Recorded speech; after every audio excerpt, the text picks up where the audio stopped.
Lei qua ha detto, insomma, si può entrare anche senza Green Pass, perché? Perché secondo il mio punto di vista è una cosa che non la vedo utile. È difficile qua controllare ovviamente le persone che vengono anche solo per bere un caffè.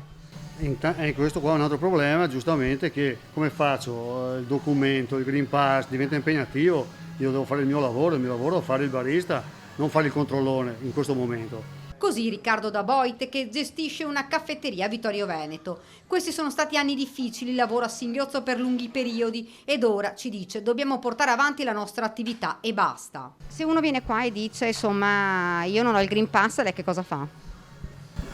Bene, per me non cambia niente, secondo il mio punto di vista non avere una cosa così importante. L'importante è avere la mascherina, dice. La mascherina, la distanza, che faccia le sue ognuno prende le sue precauzioni, chi si vuole vaccinare si vaccina, chi non si vuole vaccinare fa meno di vaccinarsi, adesso magari sbagliato o giusto che sia non si sa, lo scopriremo andando avanti con il tempo. Sulla porta campeggia questo cartello, ma lui al Green Pass non crede affatto e sul bancone appoggia questo foglio che sta girando fra gli esercenti. Fuori un cliente ci dice: Direi che è importante che si riesca a mantenere uno standard dei comportamenti di tutti, quello sì. Il controllo nei bar mi sembra una cosa impossibile da fare, quello sì.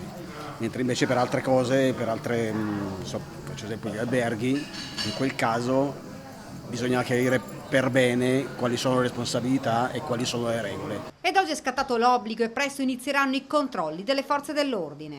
Cosa faccio? Non lo so, non ho la soluzione in mano, discuterò, sentirò cosa mi dicono loro e farò quello che devo fare, insomma. Se mi devo adeguare mi adeguo, se la vaccinazione deve diventare obbligatoria, lo Stato lo deve mettere obbligatoria, come la patente, come i documenti, come tutte le cose che servono. Una protesta silenziosa, quella degli esercenti. Non vogliamo ostacolare niente e nessuno, ci dice, ma dobbiamo salvare le nostre attività.